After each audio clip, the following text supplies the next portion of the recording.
Hi everyone, welcome to this video on getting started with the dialog component of Syncfusion in a Blazor server application. In this video, I will explain how to create a Blazor application and add the Syncfusion Blazor package. Then I will show you how to add the Syncfusion Blazor dialog component to a Blazor server application. I will also explain how to render a dialog with the OK button, display model dialog, and finally render the dialog content using HTML. To explore the features available in Dialog, you can visit our website link provided in the above YouTube card. First, I will create a Blazor application. You can create a Blazor application using either Visual Studio 2019 or Visual Studio Code. In this video, I will create a server-side Blazor application using Visual Studio 2019. I have installed the .NET Core SDK 3.12.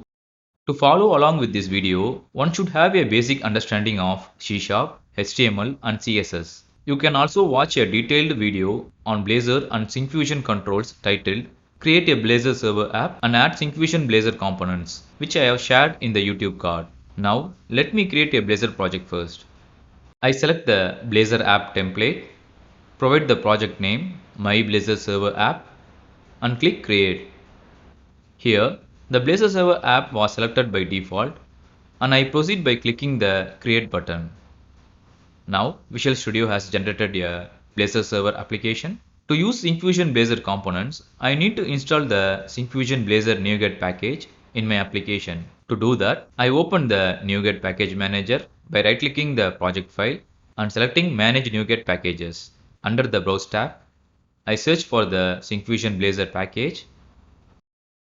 I select it and click the Install button. The installation is completed now. When you check the dependencies folder and the packages folder, and you will find the Syncfusion Blazor package added to this application. Next, the Syncfusion Blazor service must be registered in the services container. For that, I open the startup.cs file and use the Syncfusion Blazor namespace. Within the configure services method, I make a call to the add Syncfusion Blazor method. This makes Syncfusion Blazor services available within the application.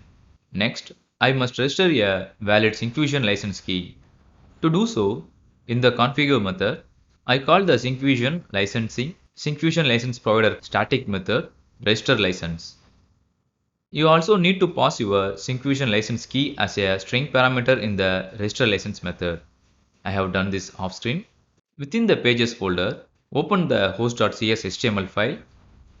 Within the head tag, add the required CSS file to render the Syncfusion Blazor components. In this example, I refer the CSS file from the installed Syncfusion Blazor package. Now, let me add the Syncfusion Blazor dialog to the index component. To do so, I use the Syncfusion Blazor pop-ups namespace.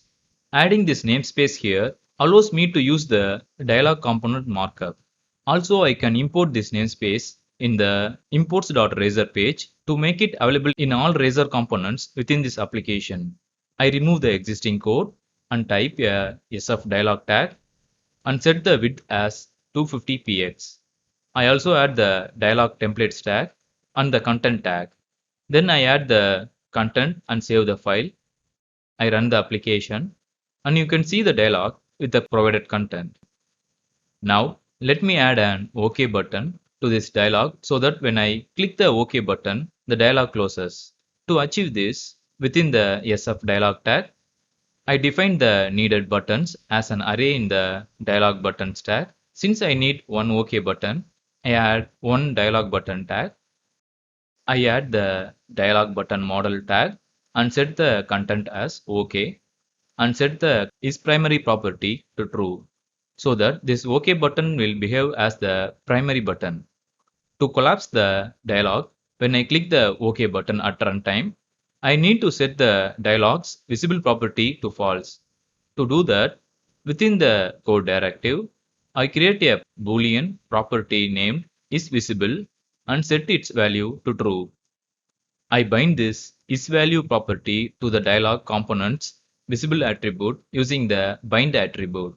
So in the SF dialog tag, I add bind -visible attribute and set the value to isVisible.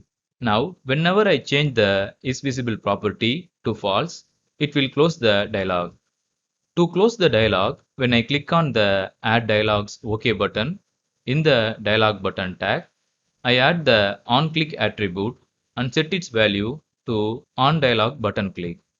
To implement this method within the code directive, I add a private void method named onDialog button click and set the isVisible property value to false. To open the dialog again, I set the dialog's visible attribute value to true using a button click event. To do so, I use the Syncfusion Blazor buttons namespace. I add a SF button tag and set the content as open dialog. I add the onClick event and set the value as onOpen button click.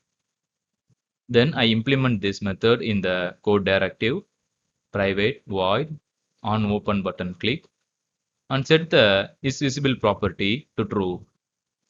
Now I save the file and run the application. You can see the dialog with the OK button as the primary button. When I click the OK button, the dialog closes, and when I click the Open Dialog button, it opens the dialog again. As you can see, I can still access the Open Dialog button when it is in an open state. To avoid interacting with the remaining content from the application, I need to set the dialog as model. To achieve this, in the SF dialog tag, I add the isModel property and set the value to true. I save the file and run the application. As you can see, the dialog shows an overlay behind the dialog, and I am unable to access any other content from the parent application. Now I will show you how to set the dialog content using HTML. In this example, I will set the same dialog content using HTML and a property. In the content tag, I remove the existing content and add a div tag. I add a class dialog content. Then I add a span tag and add a class dialog text. I set the content as dialog text and define this property in the code directive. I create the public property of type string dialog text and set its value. Using the style tag, I define the styles for those HTML elements. Now I save the file and run the application. You can see the dialog with the provided HTML content. Next, I will show you how to add a header to this dialog. In the dialog templates tag, I add the header tag, which can either be a text or HTML content. I choose to add a text content. In the SF dialog tag, I add the show close icon property and set its value to true so that the close icon appears on the header. Oh, there is a casing mistake in OK. Let me correct it. I save the file and run the application.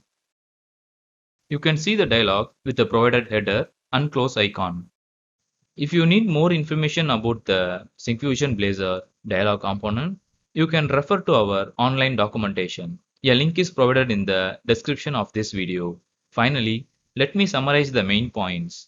I have explained the steps to create a Blazor application and add a Syncfusion Blazor package. Then I showed you how to add the Syncfusion Blazor dialog component to a Blazor server application. Finally, I explained how to render dialog with OK button, display model dialog, and render the dialog content using HTML.